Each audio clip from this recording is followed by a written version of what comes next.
তবে কি টাকার জন্য স্কুইড গেম সিজন 2 এত ফালতু বানানো হলো?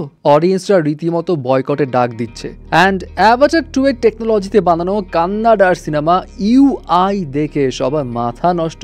কেউ দিচ্ছে 0 রেটিংস, কেউ আবার দিচ্ছে 100। বাট এই সিনেমা নিয়ে এত উথাল পাথাল কেন, সবটাই জানাচ্ছি। প্রথমেই আসি স্কুইড গেম সিজন 2 এর কাছে। স্কুইড গেম সিজন 2 3 বছর পর রিলিজ পায় এবং যেটা নিয়ে অনেকে এক্সাইটেড ছিল, বাট সবার এক্সাইটমেন্ট একদম ফুস হয়ে যায় এই সিরিজ দেখার পর। ইনফ্যাক্ট এই সিরিজ নিয়ে এত পরিমাণ বিতর্ক, এত পরিমাণ ডিসস্যাটিসফ্যাকশন রয়েছে যে অনেকে তো বয়কটের ডাক দিচ্ছে এবং কেউ কেউ বলছে ওর্স্ট সিকুয়েল এভার। এখন কেন সিজন 2 নিয়ে সবার এত ডিসস্যাটিসফ্যাকশন? রিজন, সিজন 2 অযথা টানা হয়েছে এমনটাই মনে করছে অনেকে, এবং এইখানে ফিনিশিংটা যেভাবে রাখা হয়েছে সেটা মোটেও স্যাটিসফাইং ছিল না এবং বোঝা যাচ্ছে আসল খেলা শুরু হবে সিজন 2 এর পরবর্তী পার্টে, যেটা হবে 2025 এর মাঝামাঝি সময়। এবং কিছু জায়গা থেকে জানা গিয়েছে যে ডিরেক্টর আসলে চেয়েছিল স্কুইড গেমটা সিজন 2 এর মধ্য দিয়ে শেষ করে দিতে, বাট নেটফ্লিক্সের জোড়াজড়িতে স্কুইড গেম সিজন 2 এর আরো এক্সট্রা 5-6টা এপিসোড বানানো হয়েছে, যার কারণে এই ঢিলা ভাবটা দেখা গিয়েছে। এখন কেন নেটফ্লিক্স এই কাজ করেছে? কারণ অফকোর্স নেটফ্লিক্স চেয়েছিল যে সিজন 3 পর্যন্ত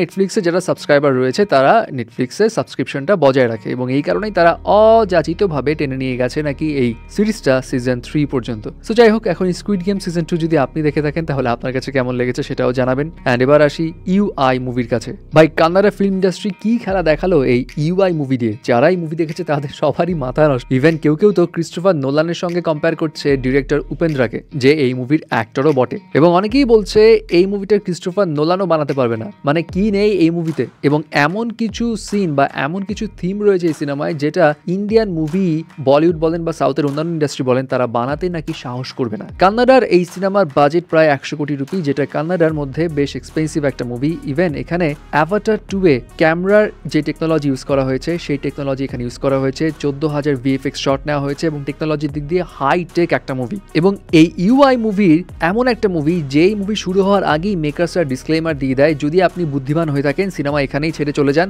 আর যদি বোকা হয়ে থাকেন তাহলে পুরো মুভিটা আপনিই দেখবেন। তাহলে বুঝতে পারছেন তো কোন লেভেলের মুভি। এবং রেটিংসেও কিন্তু হেরফের আছে। কেউ এই মুভিতে দিচ্ছে 0 রেটিংস, কেউ আবার দিতে চাচ্ছে 10-এ 100 রেটিংস। এন্ড মজার বিষয় কি জানেন, এই মুভির মধ্যে আবার মুভি রয়েছে যেই মুভি ডিরেক্টর ওই উপেন্দ্রাই, এবং সেই মুভি দেখার পর যেটা হয় যে পাবলিকরা অ্যাবনর্মাল আচরণ করতে থাকে। তারা পুরনো সংসার ভেঙে ফেলে, মেয়ে ভালোবাসা শুরু করে, মানে এমন কিছু কাজ করে যেখানে সমাজ পুরো নষ্ট হয়ে যায়। সো যাই হোক, খুব কমপ্লেক্স ন্যারেটিভে বানানো এই ইউআই মুভি যদি আপনি দেখে থাকেন তাহলে আপনার কাছে কেমন লেগেছে সেটা তো জানাবেনই। অ্যান্ড এই ইউআই মুভির যদি বক্স অফিস কালেকশন নিয়ে কথা বলি তাহলে 7 দিনে এই মুভি কালেক্ট করেছে প্রায় 26 কোটি রুপির বেশি।